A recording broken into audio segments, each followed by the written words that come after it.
এই এনডিসিতে চান্স পায় না, আবার বাইরে পড়তে গেছে। বুয়েট যে একটা নাম আছে আমাদের এলাকায়, আমি শুনতাম না। আস্তে আস্তে যখন আমি নিচের দিকে যাচ্ছি, হঠাৎ করে আমার রোল দেখলাম। এমন একটা পরিস্থিতি ক্রিয়েট হয়েছিল, আমার হাতে ফোন ছিল, ফোন যে কোথায় ছুঁড়ে মারছি। আমার বাবা সব থেকে খুশি, বলতেছে যাই হোক আমাদের বংশ থেকে একদম কোনো একটা ভার্সিটিতে গেল, ভালো কিছু করতে পারবে ইনশাল্লাহ।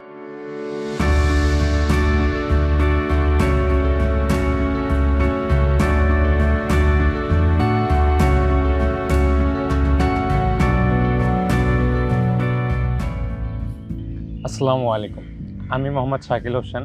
আমার বাসা দিনাজপুর জেলার নবাবগঞ্জ থানার এক প্রত্যন্ত গ্রাম থেকে আমি আসছি। বর্তমানে আমি বুয়েটের মেকানিক্যাল ডিপার্টমেন্টে পড়াশোনা করতেছি। এই বুয়েটে মেকানিক্যাল ডিপার্টমেন্টে পড়াশোনা করার পিছনে আমার একটা গল্প আছে। এই গল্পটা আজকে আমি ছোট করে শেয়ার করতে চাই। বুয়েট যে একটা নাম আছে আমাদের এলাকায়, আমি শুনতাম না। আমার পরিবার মোটামুটি মিডল ক্লাস ফ্যামিলি থেকে আমি যদি আমার পরিচয়কে বহন করতে চাই, আমার একটা নিজস্ব পরিচয় দরকার। এই পরিচয়কে যখন আমি তৈরি করতে যাব, দেখতাম আমার ফ্রেন্ডরা যারা ভালো পড়াশোনা করে তাদের পিছনে অনেকেই ঘোরে, তাদের টিচাররাও একটু ভালোভাবে দেখে। এক টিচার আমাকে একদিন একটা চ্যালেঞ্জ করলো। আমাদের ওখানে একটা হাই স্কুল ছিল, ওই হাই স্কুলে আমাদেরকে পরীক্ষা দিয়ে ভর্তি হতে হয়।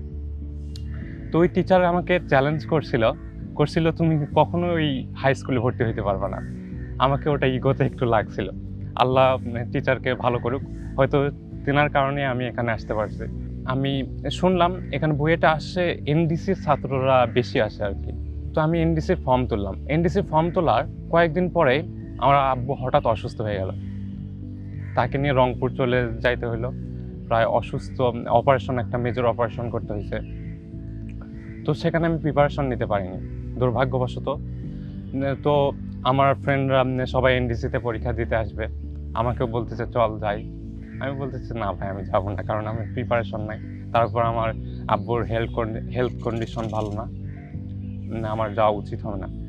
তারপর ঢাকা আসা মানে তো অনেক টাকার খরচ, মিনিমাম 3 থেকে 4 হাজার টাকা। দিনাজপুর থেকে ঢাকায় আসা তো সহজ না। তো আমার আব্বু নাকি এই কথা শুনতে পাইছে। তো আমার আব্বু আমার খুব সাপোর্টিভ ছিল। তিনি বললেন তুমি যাও, সমস্যা নাই, এক্সপিরিয়েন্স হবে, চান্স পাওয়ার কোনো প্রয়োজন নেই, এক্সপিরিয়েন্স হবে। তো আমি এক্সপিরিয়েন্স নিতে আসলাম। এনডিসিতে দুর্ভাগ্যবশত হইল না, কিন্তু রংপুরের মধ্যে একটা সরকারি গভর্নমেন্ট কলেজ আসলো। আমি চয়েস দিয়েছিলাম রংপুর সরকারি গভর্নমেন্ট সিটি কলেজ। তখন দেখি একদিন হঠাৎ করে অভিদাতার ক্লাস চোখের সামনে চলে আসলো। দেখলাম ম্যাথ অনেক ভালো বোঝায়, আমিও বুঝতে পারি। ফ্রি ক্লাস করলাম, প্রথম প্রায় 6 মাসের মতো ফ্রি ক্লাস করছিলাম ম্যাথে। ক্লাস করে আমি পরীক্ষাতে ভালো মার্ক পাই, প্রায় টপ 10-এর মধ্যে থাকতে পারছি আলহামদুলিল্লাহ। প্রথম থেকে আমি যখন সেকেন্ড ইয়ারে উঠলাম, তখন আমি কোশ্চেন ব্যাংক প্লাস কিছু প্র্যাকটিস শিট সলভ করা শুরু করলাম। এই প্র্যাকটিস শিটগুলো সলভ করতেছি। এই পাশে আমি অপর ভাইয়ের ক্লাস অনেক ভালো লাগতো, অপর ভাইয়ের ক্লাস করতাম। কিন্তু এখানে আমি যে রংপুরটাতে ভর্তি হইলাম, এই রংপুর ভর্তি হওয়ার পিছনে একটা ইতিহাস আছে। আমি যখন রংপুরে ভর্তি হইলাম, তখন আমি যেহেতু গ্রাম থেকে আসছি, আমার গ্রামের আশেপাশের লোকজন বলে এই এনডিসিতে চান্স পায় না, আবার বাইরে পড়তে গেছে, বুয়েট টার্গেট করে। তো একদিন আমার আব্বু নাকি কান্না করছে, আমাকে খুব কষ্ট লাগছিল ওই কথাটা। সেদিন থেকে চিন্তা করছি আমি যেখানেই যাব আমার আব্বুর জন্য একটু ভালো করার চেষ্টা করব। আমাদের ফ্যামিলি কন্ডিশনও মোটামুটি খুব একটা ভালো ছিল না, তাও আমাকে অনেক সাপোর্ট করতো। আমি এই পাশে যখন এইচএসসি পরীক্ষা দিলাম, তখন মোটামুটি এমন অবস্থা হয়েছিল যে আমার ফ্যামিলির কাছে 1 টাকাও নাই। এমন হয়েছে অন্য ব্যাংক থেকে লোন নিয়ে আমাকে পড়াচ্ছে, এরকম পজিশনে আমি পৌঁছাইছিলাম। রাজশাহীতে আসার পর পরিবেশের সাথে খাপ খাওয়াই নিতে পারতেছিলাম না। এমন অবস্থা হয়েছে, আমার টাইফয়েড হয়েছিল মাঝখানে। টাইফয়েডের কারণে প্রায় 1 থেকে 1.5 মাসের মতো আমি অসুস্থ ছিলাম। আমি 2 মাস গ্যাপ হয়ে গেল। বুয়েটকে আমি পারবো আদেও? আমি বুয়েটে যখন আসলাম, আসার পর দেখি কি এক পরিস্থিতি ক্রিয়েট হয়েছে। আমার থেকেও শতগুণে ভালো স্টুডেন্টরা আমার সঙ্গে প্রতিযোগিতা করতেছে। তো পরীক্ষার হলে ঢুকলাম, মোটামুটি 3টার দিকে ঢুকলাম।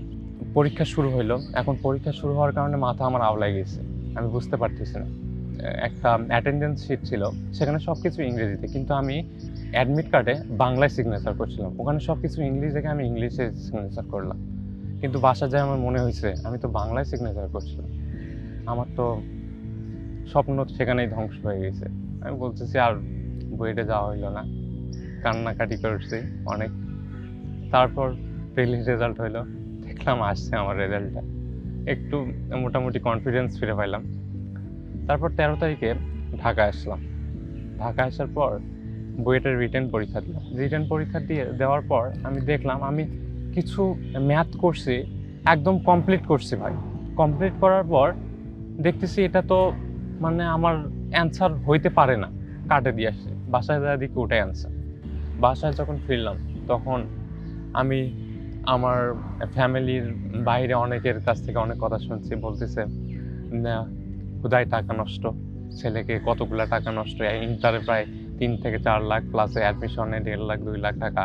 এই টাকা দিলে তার বদল যদি একটা দোকানে ঢোকাই দিত 20,000 টাকা প্রতি মাসে পাইতো। এরকম এমন অবস্থা হয়েছিল। আমি যখন দোকানে যাইতাম আমার আব্বুর সঙ্গে, তখন বলতেছে আমার দোকানে একটা লোক লাগবে, আপনার ছেলেকে ঢোকাই দেন। তারপর রাত ঠিক 10টার দিকে হঠাৎ ফেসবুকে একটা পোস্ট দেখছি যে অভিধাতা দিছে, বুয়েটের রেজাল্ট প্রকাশিত হইলো। আমি বাড়ি থেকে বাইরে গেছি, বাড়ির ভিতরে নাই এমন অবস্থা, বাইরে যায় বসে দেখতেছি তো নাই। কি করব, নাই, ঠিক আছে আচ্ছা। আস্তে আস্তে যখন আমি নিচের দিকে যাচ্ছি হঠাৎ করে আমার রোল দেখলাম, আমি বলতেছি এটা কি আমার রোল? তারপর নাম দেখলাম। এমন একটা পরিস্থিতি ক্রিয়েট হয়েছিল, আমার হাতে ফোন ছিল, ফোন যে কোথায় ছুঁড়ে মারছি, এই ফিলিংসটা আসলে ব্যাখ্যা করার মতো না। চিৎকার করে বাড়িতে বললাম আমার বুয়েটে হয়েছে মেকানিক্যাল ইঞ্জিনিয়ারিং। সবাই আলহামদুলিল্লাহ খুশি, আমার বাবা সব থেকে খুশি, বলতেছে যাই হোক আমাদের বংশ থেকে একজন যে কোনো একটা ভার্সিটিতে গেল, ভালো কিছু করতে পারবে ইনশাল্লাহ। তো অনেক খুশি। আমার বাবার সঙ্গে সঙ্গে এলাকায় মানে মাইকিং করার মতো অবস্থা, এলাকায় বলছে আমার ছেলে বুয়েটে চান্স পাইছে, সব জায়গায় বলে দিছে। তো এই ফিলিংসটা আর কি ব্যাখ্যা করার মতো না, পৃথিবীর সব থেকে সুন্দর মুমেন্ট ধরা যায়। এই রাত 12টার দিকে আবার দেখলাম রুয়েটেরও রেজাল্ট হইলো, রুয়েটেও আলহামদুলিল্লাহ ভালো পজিশন আসলো। রুয়েটেও মোটামুটি প্রথম দিকের সাবজেক্ট ট্রিপলি অথবা সিএসসি পাইতাম। তো এই বুয়েটে আসার জার্নিটা আমি মনে করি ওই শিক্ষকটা যদি না থাকতো আমাকে চ্যালেঞ্জ করার মতো, তাহলে হয়তো আমি আসতে পারতাম না। তারা যদি আমাকে এভাবে হেল্প না করতো, হয়তো আমার পজিশন ওই গ্রামেই থেকে যেতে হতো। আমি তাদেরকে সম্মান করি এবং তাদের জন্য দোয়া করি, এবং আমি কিছু মানুষকে অবশ্যই তাদের জন্য দোয়া করবো ইনশাল্লাহ। কারণ তারা যদি আমার পিছনে সমালোচনা না করতো, তাহলে আমি হয়তো এই কষ্টটা অনুভব করতে পারতাম না। এই কষ্ট যদি অনুভব না করতে পারতাম, তাহলে এই পজিশনে আসতে পারতাম না। তো আলহামদুলিল্লাহ আমি বুয়েটে আসতে পারছি আমার উপজেলা থেকে। আমি অবশ্যই উপজেলার জন্য কিছু করব ইনশাল্লাহ।